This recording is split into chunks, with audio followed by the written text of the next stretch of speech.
Suatu hari, saat kota Madinah sedang dalam suasana aman dan tenang, terlihat dari tempat ketinggian di pinggir kota debu tebal yang mengepul ke udara.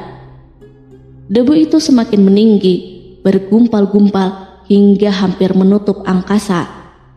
Angin yang bertiup menyebabkan gumpalan debu dari butiran-butiran pasir Sahara yang lembut dan terbang menghampiri pintu-pintu rumah di Madinah dan berhembus dengan kuatnya di jalan-jalan. Orang-orang menyangka ada badai yang menyapu dan menerbangkan pasir, tetapi kemudian dari balik tirai debu itu mereka mendengar sebersit kabar tentang kedatangan kafilah besar yang panjang. Tak lama kemudian, 700 kendaraan yang syarat dengan muatannya memenuhi jalan-jalan yang mengguncang Madinah. Orang-orang saling memanggil dan mengajak sesamanya untuk menyaksikan keramaian ini, serta turut bergembira atas kedatangan harta dan rezeki yang dibawa kafilah itu. Ummul Mukminin Aisyah ketika mendengar suara hiruk-pikuk kafilah yang bergerak maju itu bertanya, "Apakah yang terjadi di kota Madinah?" Ada yang menjawab, "Kafilah Abdurrahman bin Auf baru datang dari Syam membawa barang-barang dagangannya."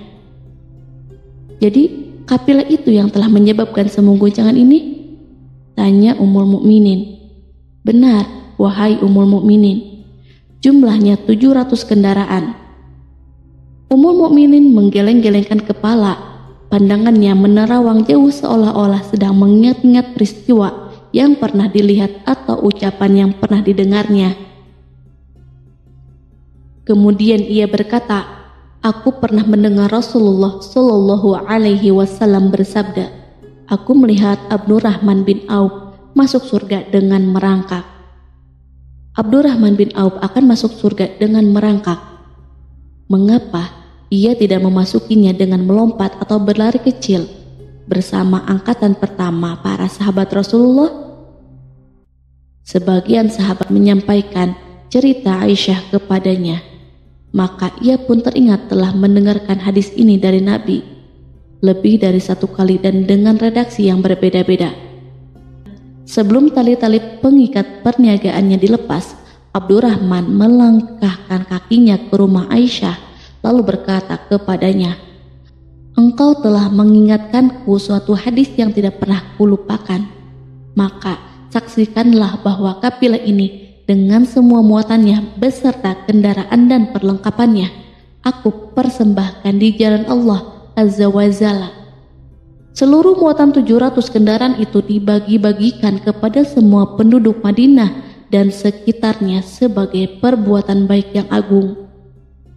Peristiwa yang satu ini saja sudah cukup untuk mengukir sebuah gambaran yang sempurna tentang kehidupan Rasulullah. Abdurrahman bin Auf, dialah saudagar yang sukses, lebih sukses daripada kesuksesan yang pernah ada. Dia merupakan orang kaya dengan kekayaan yang melimpah ruah.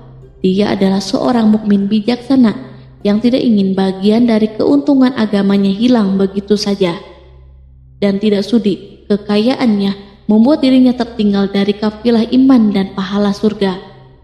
Untuk itu, ia mendermakan harta kekayaannya dengan kemurahan hati dan kesadaran nurani. Sebelum saya melanjutkan, dimohon kepada pemirsa untuk menonton video ini sampai selesai supaya tidak ada kesalahpahaman dalam memahami isi cerita, serta mohon bantu channel ini supaya semakin berkembang dengan cara subscribe dan tinggalkan like serta komen positifnya. Semoga apa yang dilakukan pemirsa bernilai pahala.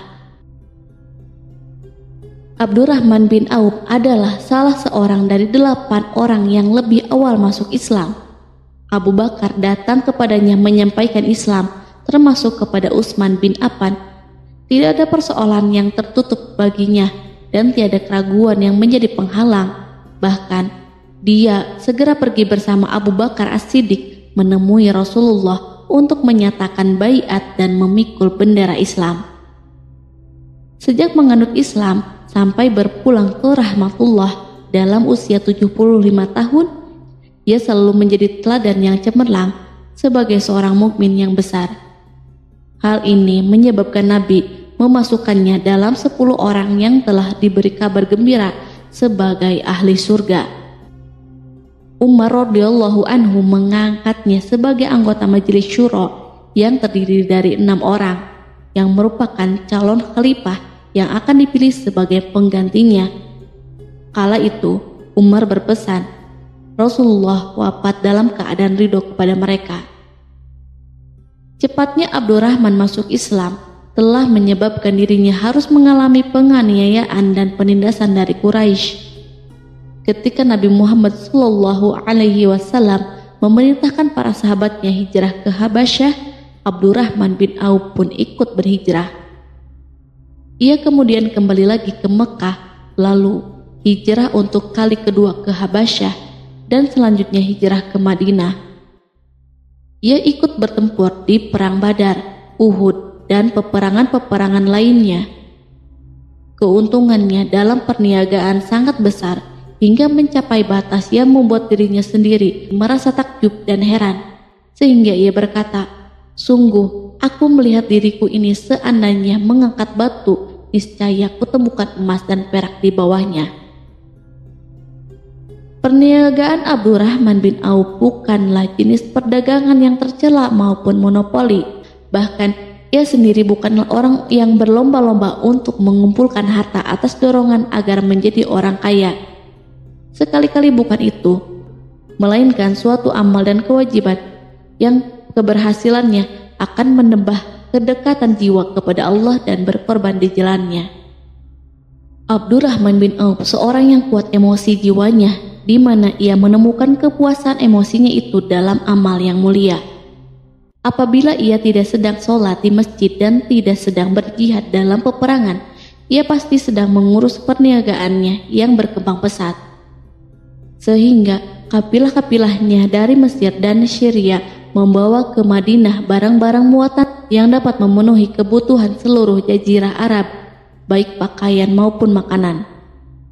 Ia menunjukkan kepada kita bahwa seorang yang kuat emosi jiwanya adalah ketika kaum muslimin hijrah ke Madinah. Rasulullah pada waktu itu menerapkan aturan untuk mempersaudarakan 2 orang sahabat, salah seorang dari muhajirin warga Mekah dan yang lain dari Ansor penduduk Madinah. Persaudaraan ini berjalan dengan sempurna hingga membuat hati terpesona.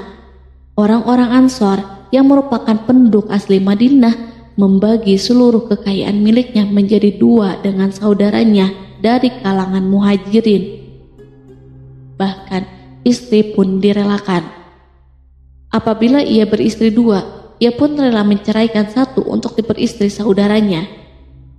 Ketika itu, Rasul yang mulia mempersaudarakan antara Abdurrahman bin Auf dengan Sa'ad bin Rabi. Sa'ad berkata kepada Abdurrahman, "Saudaraku, aku adalah penduduk Madinah yang paling banyak harta. Silahkan pilih separuh hartaku dan ambillah.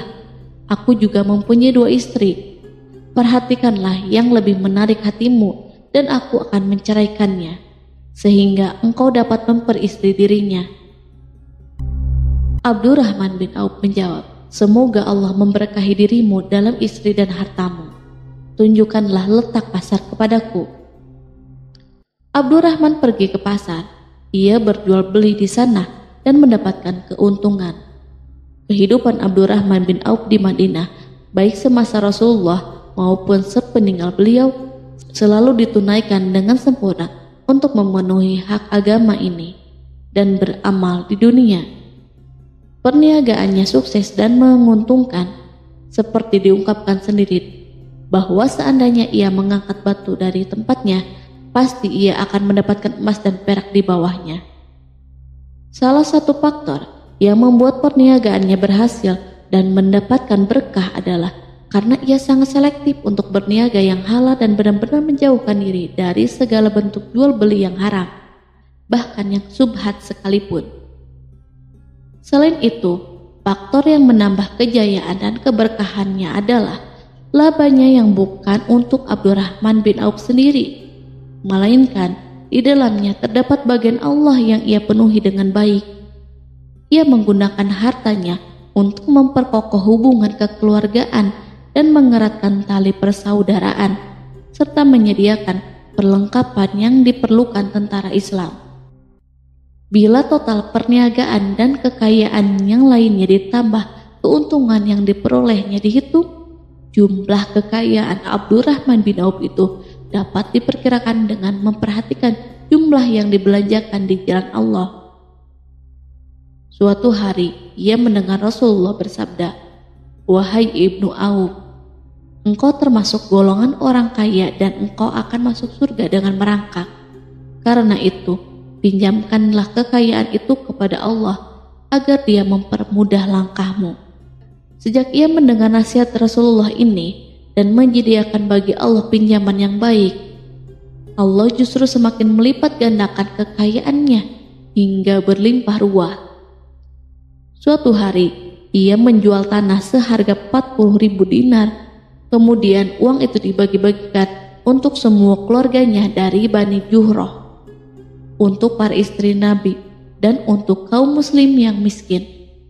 Pada kesempatan lain, ia menyerahkan 500 ekor kuda untuk perlengkapan tentara Islam.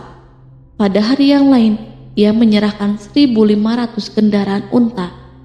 Menjelang wafat, ia mewasiatkan 50.000 dinar untuk diinfakkan di jalan Allah. Ia juga berwasiat bagi setiap orang yang ikut perang Badar dan masih hidup, masing-masing mendapat 400 dinar. Hingga Utsman bin Affan juga mengambil bagian dari wasiat itu, meskipun termasuk orang kaya. Ia berkata, harta Abdurrahman bin Auf halal lagi bersih, dan memakan harta itu membawa keselamatan dan keberkahan. Ibnu Auf adalah seorang yang mengendalikan hartanya, bukan dikendalikan oleh hartanya. Sebagai buktinya, ia tidak mau celaka dengan mengumpulkan dan tidak menyimpannya.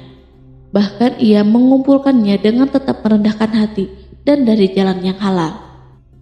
Kemudian, harta itu tidak ia nikmati untuk kepentingannya sendiri, melainkan untuk dinikmati bersama keluarga, kerabat, rekan-rekan, dan masyarakat seluruhnya. Karena begitu luas pemberian serta bantuannya, ada yang mengatakan seluruh penduduk Madinah berserikat dengan Abdurrahman bin Auf pada hartanya. Sepertiga dipinjamkannya kepada mereka, sepertiga lagi dipergunakannya untuk membayar utang-utang mereka, dan sepertiga sisanya dibagi-bagikan kepada mereka.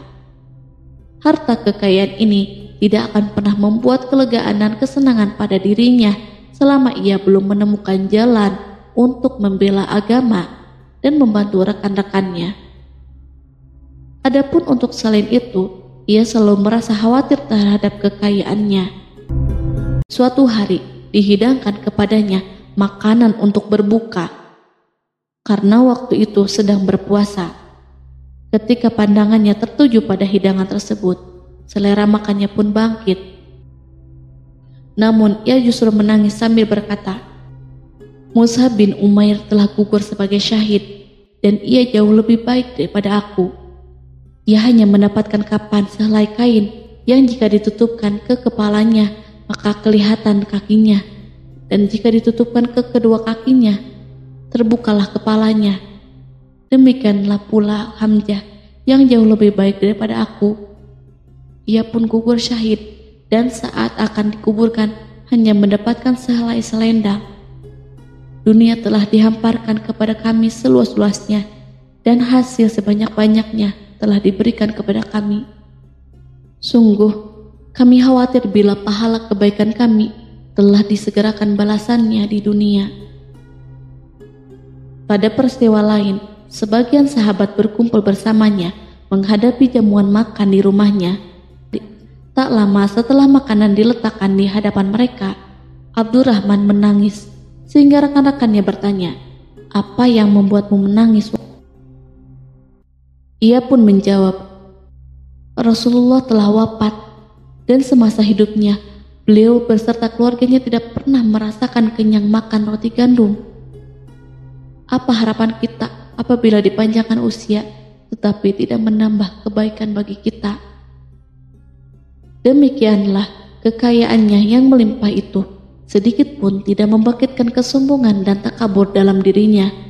Bahkan orang-orang mengatakan tentang dirinya, Seandainya seorang asing yang belum pernah mengenalnya kebetulan melihatnya sedang duduk bersama budak-budaknya, niscaya ia tidak akan bisa membedakan di antara mereka.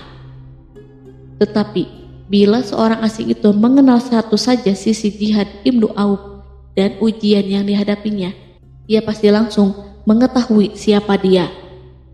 Misalnya, ia mengetahui bahwa di badannya terdapat 20 bekas luka di perang Uhud dan bahwa salah satu dari bekas luka itu meninggalkan cacat pincang yang tidak sembuh-sembuh pada salah satu kakinya. Contoh lain, beberapa gigi serinya rontok di perang Uhud yang menyebabkan kecedalan yang jelas pada ucapannya. Saat orang asing itu tahu salah satu sisi ini, ia pasti menyadari bahwa laki-laki yang berperawakan tinggi dengan wajah berseri, kulit halus, pincang dan cedal sebagai tanda jasa dari perang Uhud. Itulah orang yang bernama Abdurrahman bin Auf. Semoga Allah ridho kepadanya dan ia pun ridho kepada Allah. Kita sudah terbiasa memperhatikan tabiat manusia bahwa harta kekayaan itu biasanya menyebabkan seseorang berlalu gandrung untuk memiliki pengaruh guna melindungi kekayaan mereka dan melipat gandakan pengaruh itu. Selain untuk memuaskan nafsu demi kebanggaan dan kepuasan pribadi. Semua ini merupakan sifat yang bisa dibangkitkan oleh kekayaan. Tetapi bila kita melihat Abdurrahman bin Auf dengan kekayaan yang melimpah, kita akan menemukan manusia ajaib yang sanggup menguasai watak dasar manusia dalam bidang ini dan melangkahinya ke puncak ketinggian yang istimewa. Peristiwa itu terjadi ketika Umar bin Khattab hendak berpisah dengan rohnya yang suci dan memilih 6 orang di antara para sahabat Rasulullah agar mereka memilih salah seorang di antara mereka untuk menjadi khalifah yang baru.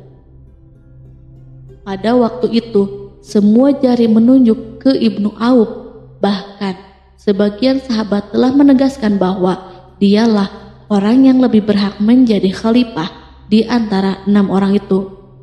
Namun, ia menjawab, "Demi Allah, seandainya diambilkan pisau lalu ditaruh ke atas leherku, kemudian kalian menusukkannya sampai tembus, itu lebih aku sukai daripada menerima jabatan tersebut." Demikianlah saat awal 6 orang terpilih itu mengadakan pertemuan untuk memilih salah seorang di antara mereka untuk menjadi khalifah yang akan menggantikan Al-Faruq, Umar bin Khattab. Abdurrahman bin Auf telah menyatakan kepada rekan-rekannya bahwa ia telah melepaskan haknya yang dilimpahkan Umar kepadanya sebagai salah seorang dari 6 calon yang akan dipilih menjadi khalifah. Dengan demikian, kewajiban mereka untuk melakukan pemilihan itu terbatas di antara mereka berlima saja.